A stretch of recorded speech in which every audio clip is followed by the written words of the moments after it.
every section that we've talked about, whether it was, here's the definition of a midpoint, use it. And the next thing was, do you have a midpoint? You know how we always work backwards from definitions a lot of times? It's the same stuff. We have all these definitions of all of our quadrilaterals that are parallelograms. And within all those definitions, we have all the different properties. So what happens here is, if specific properties occur, then you have specific shapes. For example, if you have all four sides that are congruent, what shape could you have? A square or a rhombus, okay? It's things like that. It's the idea that you look at a diagram. Remember how we did this yesterday, where we had that one picture?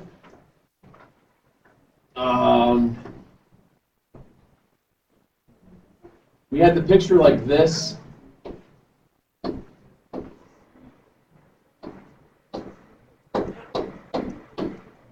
You guys all said that was a what? And I said you guys were all wrong. Okay. See, I didn't hear you. So anyway, one of the things here is that when you look at diagrams, you look at what's presented to you, you have to go through the process of kind of like an elimination idea of what is in fact there. I know you guys want to say square because like, oh, it's a square. You're wrong. You have to be careful with it. Okay. So what I want to start with in this section is just to take a couple minutes and kind of go through some quick definitions and make ourselves a little flow chart as far as what has what. Okay? And I know we've done this a bunch of times, but the idea is if you see it more on paper, generally the better off you wind up at it. Go figure, practice, right? Yeah. Yeah. I tried to start counting and I gave up. I know it's more than what you need, but you'll get over it.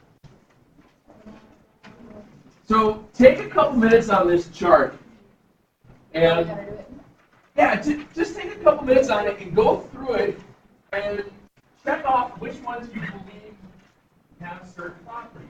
What's the middle? Hey, bless you. What's that? Oh, this one. I was just going to say, that first column stands for parallelogram. Okay? I say it. So that first column stands for parallelogram. Yes, sir. So what it could be or what it is? I was looking at you and I called you Helen Mitchell.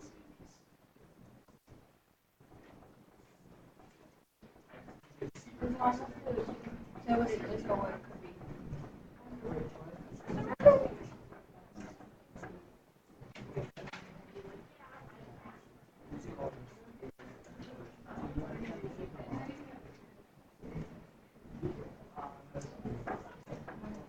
Yeah, look at my love.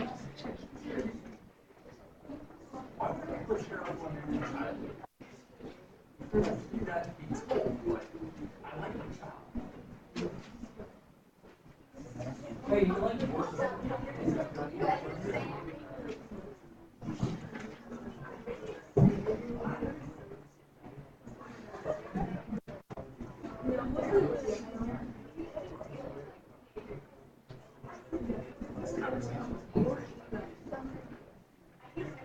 No, I think you're right. He'll be the one that throws something. Okay. What do you want about? If you wanted to what it could be or what it is. What it is. What it is. What has these properties. So guys, scale things. Do the work. Guys, stop admiring his awesome gold-plated calculator watch. I will say it's pretty sweet. Hmm? Have you ever heard of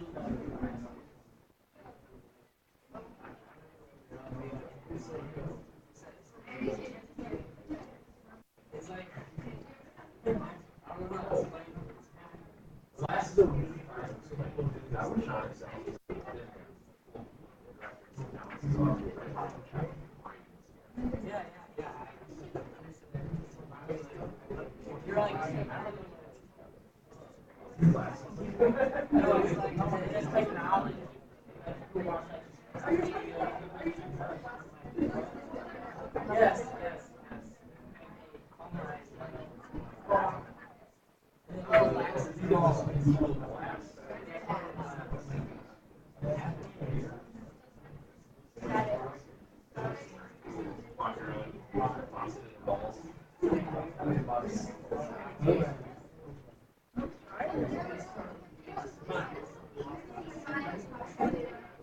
Go figure.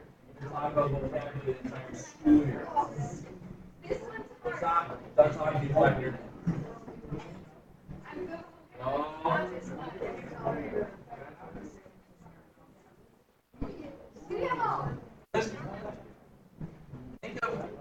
Think of the right answers. Come on now. I'm sorry. Do your work. It's not going to kill you. I have never seen anybody spontaneously explode or combust because they're the human factor. Hey, you look at flashback.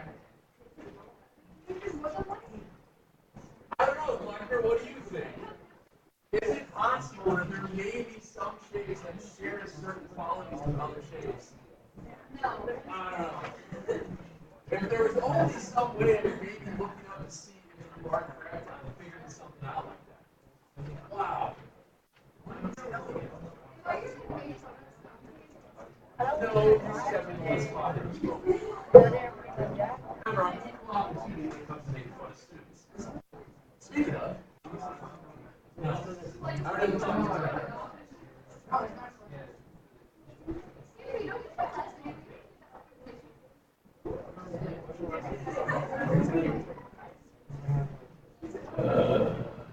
Things you gotta do. Actually, you shouldn't be put up with things that I'm actually harassing. Why do you have a or a pattern?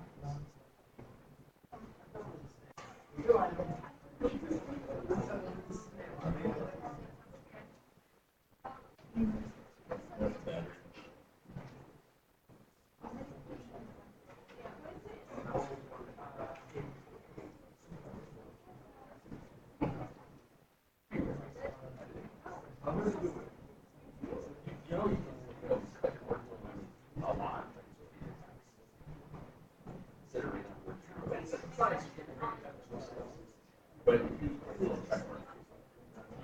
cutting out 75% of that work. Or let it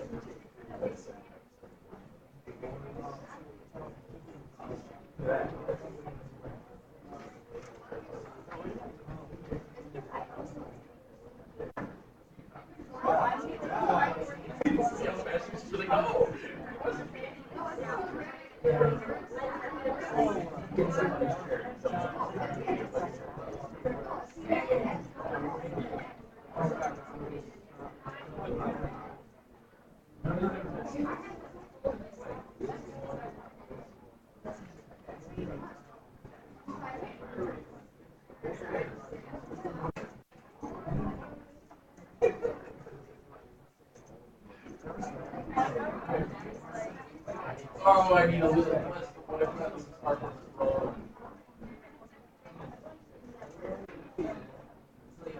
Alright, like I said, this is really, really difficult stuff. As I mentioned. So, who has both sides, both pairs, opposite sides? Actually, let's do it this way.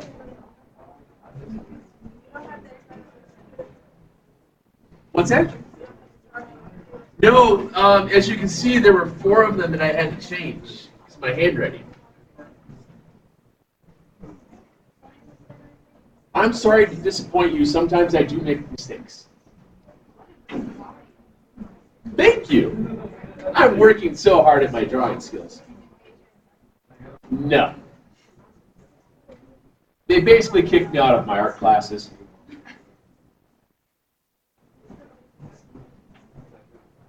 So let's do it this way.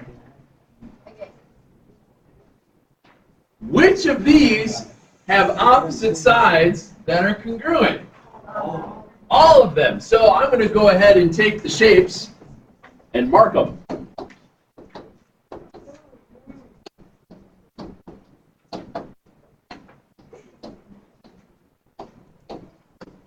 Now, are you guys going to be okay by not saying that the sides on the rectangle with the single tick mark may not be congruent to the sides with the single tick mark on the parallelogram? I know it's a step, but we're okay with that, right? Next, both pairs of opposite angles are congruent. Both pairs of opposite angles are congruent. Yep, that's all of them. But here's where things get more specific. What are they in the rectangles? When they're both pairs, they're all 90 then. Okay. So they're still congruent. These guys are still congruent. These guys are still 90. All sides congruent. Well, I already marked those two up, didn't I? Squares and rhombuses? Rhombi, excuse me, rhombi. It's like the Roomba. Would that be clear?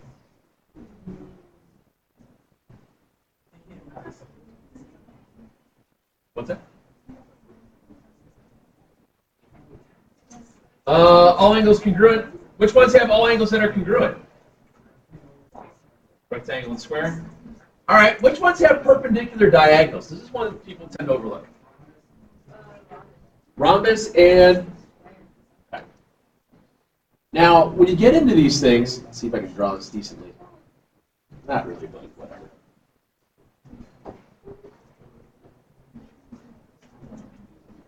Who has diagonals that are congruent? Yeah. And as soon as you say rectangle, if a rectangle has congruent diagonals, that means that squares have to have congruent diagonals. Now, the way that we mark them up, guys, when we marked up the diagonals in a rectangle, we know that diagonals are always bisected in parallelograms, right?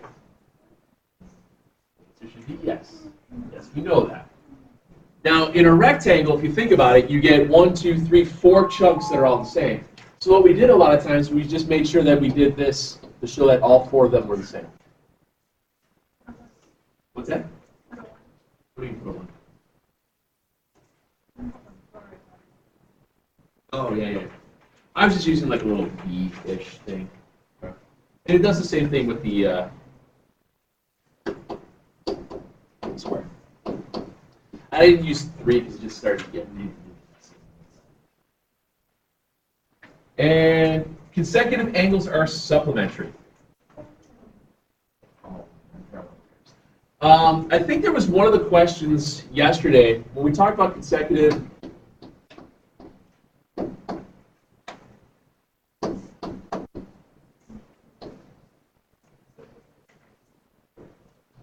Remember, if they share the same line, the angles have that same line, those guys were always going to be supplementary. Okay? Just a quick thing to remind yourselves of. It's another nice way to remember vocabulary-wise. So what we're going to be doing then today is going to this. Just like we've been talking about, what value of x makes that a rhombus? Well, when you have a diagram, and they give you specific information, you have to think about, well, in that diagram, am I talking about sides? Am I talking about angles? Am I talking about diagonals? What am I looking at? And what are the properties of, excuse me, of a rhombus to be able to get the value of x to make it work? So when you look at this problem, it's working. Is it working with sides or angles? Work with angles. Now, when you're working with the angles here, are those angles opposite one another? Are they consecutive angles? No, they're angles that are created because they were bisected. And just like you said, Ms. Epps, How did you figure that out? Oh, so eloquently, quickly. I think I made up 2 adjectives there. You mathed it. These are easy numbers to do that with. But what happens here is that when you work through this, we know that the diagonals in a rhombus bisect the base angles. And this comes down to the point of where you can make a couple of you can probably make a right-wrong mistake here. If you think about when you're dealing with angles in any of the parallelograms, they're either going to be equal to each other or they're going to be supplementary. Now, if you look at this, you kind of say, well, they're probably not going to add up to equal 180, so if you take just a relatively decent guess, say that they have to be equal, when you math it, it is really quick math. Add 2, subtract the 4x, and just like she said, you get 5. Okay. Now here's the one step a lot of times that they will go beyond this. Not only would it say for what value of x does it get you a rhombus, but it might ask you then, what is angle A?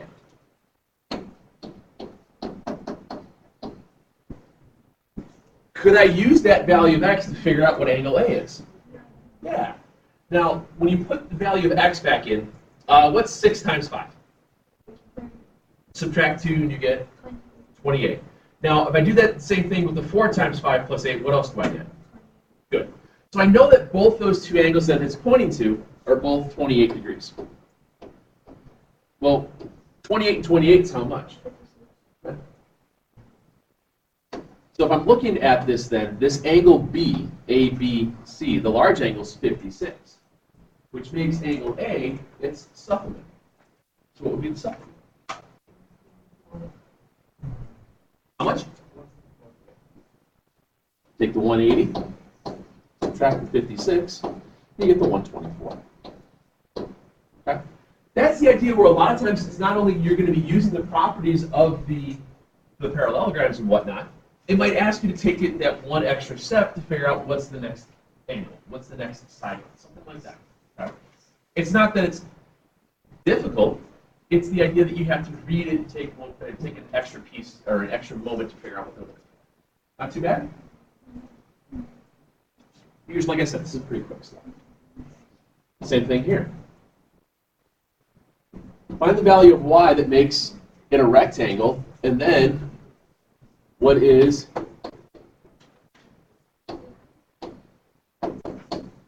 and then figure out what EG equals. Okay? Same basic principle here. Find the value of y that makes that a rectangle, and then tell me what EG is.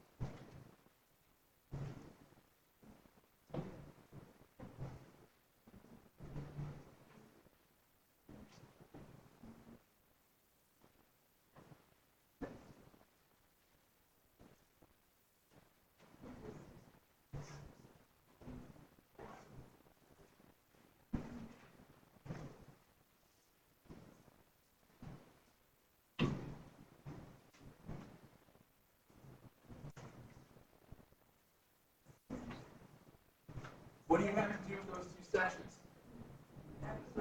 Yeah, you said you didn't even know how to do anything. Couldn't you kind of figure that out? And that's kind of the idea sometimes. You forget all this stuff. If you're given just a decent amount of information in a diagram, you could probably fudge your way through it. That's fine. Okay? So if I set these two equal to each other, let's see. 5y.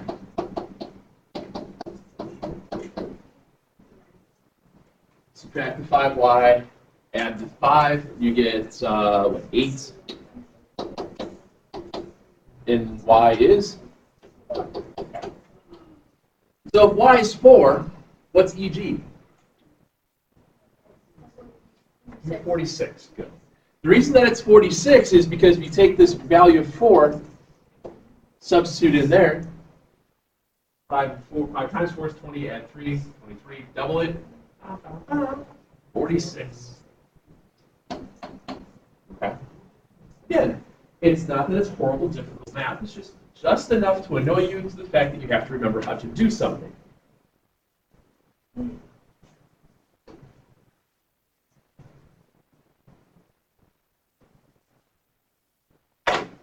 Okay.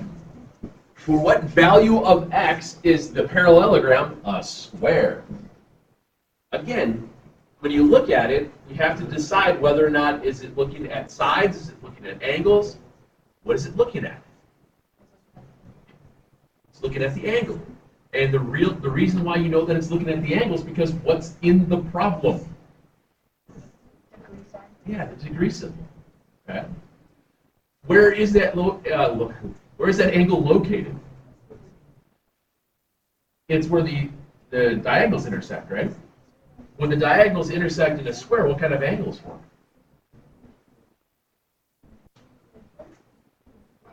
Right angle, which means that 6x plus 6 has to equal how much? See, look at that. You remembered all of that. And you're just amazed at of that for yourself. Look at the big brain. You're just math.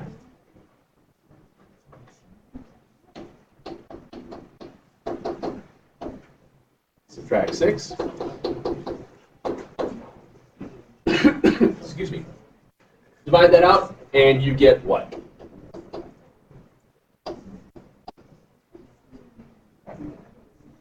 You get 14. Again, it's not really difficult. It's the idea of what part of the problems and what part of the diagrams are you using to figure it out. Okay? That's what we're looking at mainly today.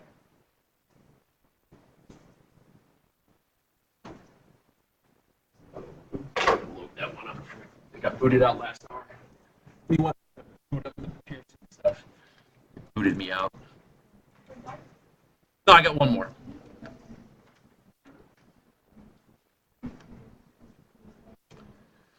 It just so happens how Pearson likes to boot you out after time because Lord knows teachers never want to have a book open for longer than 2 minutes. If you guys are using the Pearson stuff on your Chromebooks, it boots you out after a while too if you're not. I'm sorry. It's like you're trying to steal all their secrets and they won't give you enough time to write everything down. Gonna go ahead and say you're not doing that. And if you are, good for you. Nerd. What? It's just how I look. I'm always angry. No, I'm just an irrational type of person.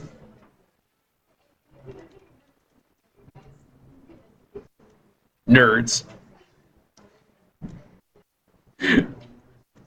Yeah, right? Overachiever.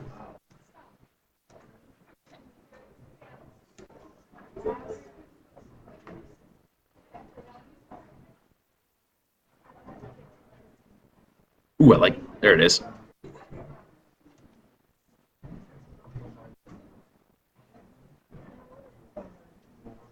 All right, this one's a little tricky.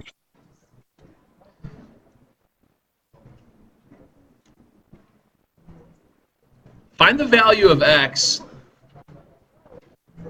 It's a little fuzzy. Find the value of x that makes this a rhombus. Now, when you're working with a rhombus, you actually have to do a couple of things here. Find the value of x that's going to make that a rhombus. It's a little bit trickier than the other ones we looked at so far. Yes?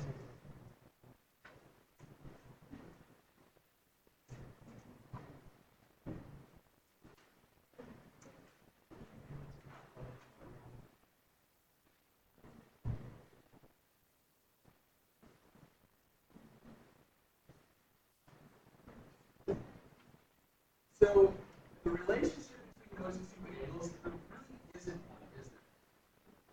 Because when you're dealing with the rhombus, you know that the diagonals are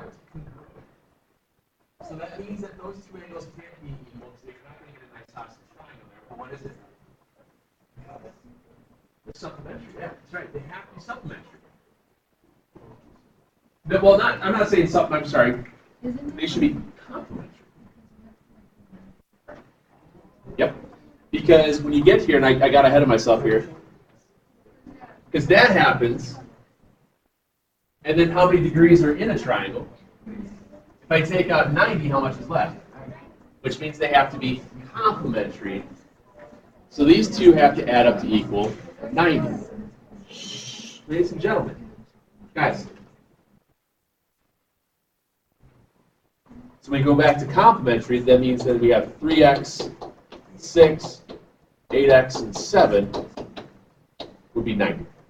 Now, one of the things you could have done is you could have put all three of those angles and add them up to equal 180, but at that rate, you got to back out the 90 anyway, so it's just saving the one step by just saying call them complementary. So we got 11x and 13 is 90.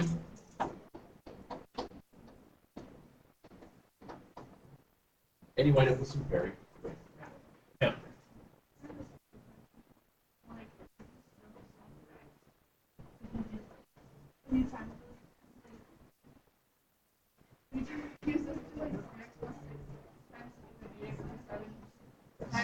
Yes.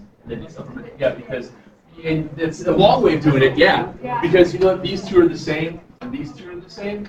So by doubling it out, it would have to be supplementary. It'll work. No, you'd be fine because then you'd have 16x and 14 plus 6x and 12 at 180. So that's what, 22 and 26.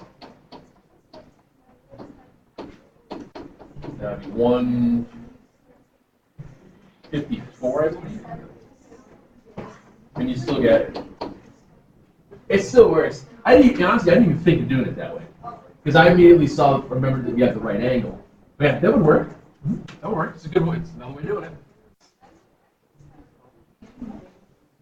What's wrong?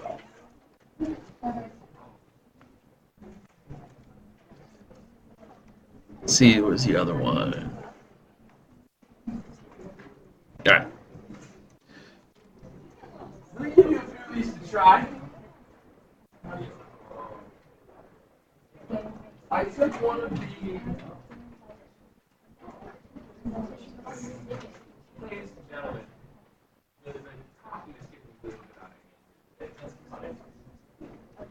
As I've gone through, I know that I haven't said a lot of really nice things about this book. I don't know if you've noticed that yet. This section actually has decent problems that were on a worksheet and in the book. I like the few of them that were in there.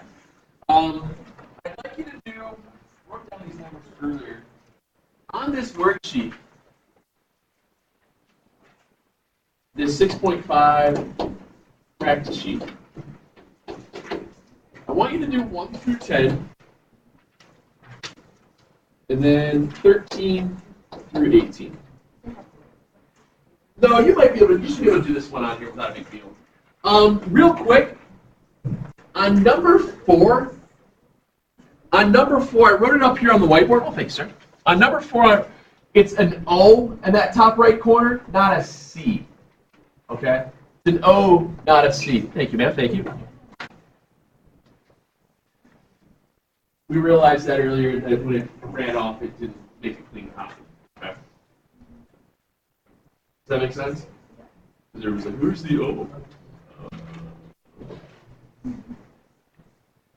One tip, real quick, on the back side of number 18, it talks about measuring a picture frame to decipher whether or not something is square.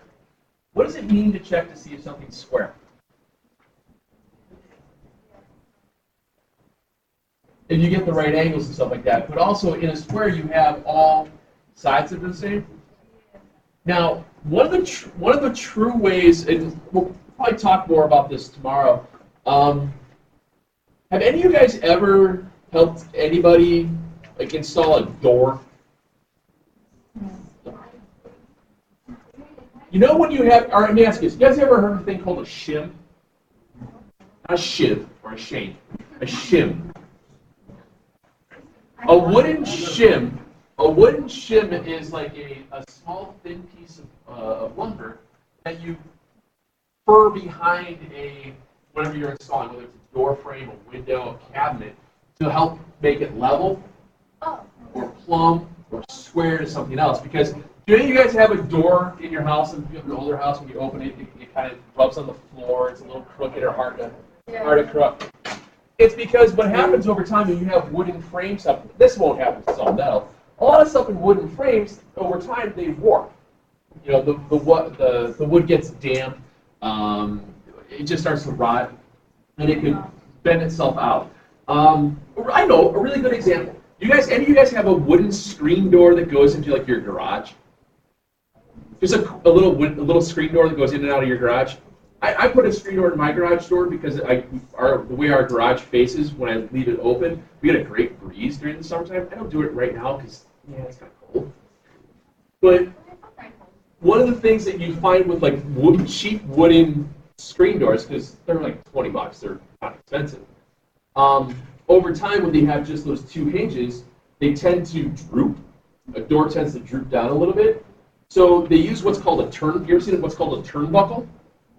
A turnbuckle on a door is like a metal cross brace that you would tighten a bolt in the middle, and it tightens it up to help square up the door. So that way, when you open and close your door, it's not rubbing on the bottom. It helps brings it up so it's flush. What's that? No, not a lot of times. So with like doors like that, if you're opening your door and it's falling like this down if this side's straight and this side's sinking a little bit, usually all you need is what's called that turnbuckle to put a spot here and here, and you tighten it and it brings this door back up. So there's a lot of things like that. So what I'm getting at here, when you're talking about something that's square, generally you're talking about measuring it on a diagonal because you're looking to see if it satisfies Pythagorean theorem. So that's what we use a lot of. What?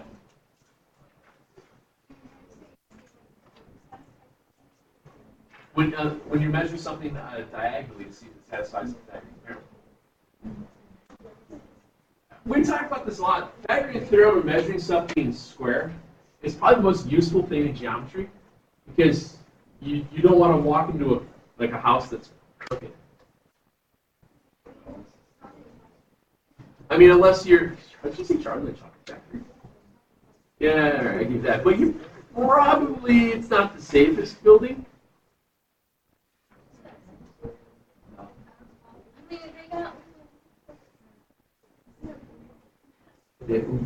Yes. Too many D. If you're wise, you'll listen to me. What do you get when a girl is a brat? She wants everything just like that. Don't remember the rest of that one, but that's all I remember, so that's kind of impressive. All right, work through those. We'll go over tomorrow. Tomorrow we have three new shapes to talk about. We're going to talk about kites, isosceles trapezoids, and regular trapezoids. Yeah.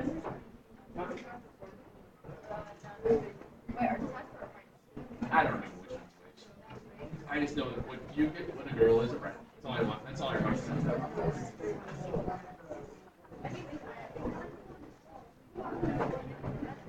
Just like that.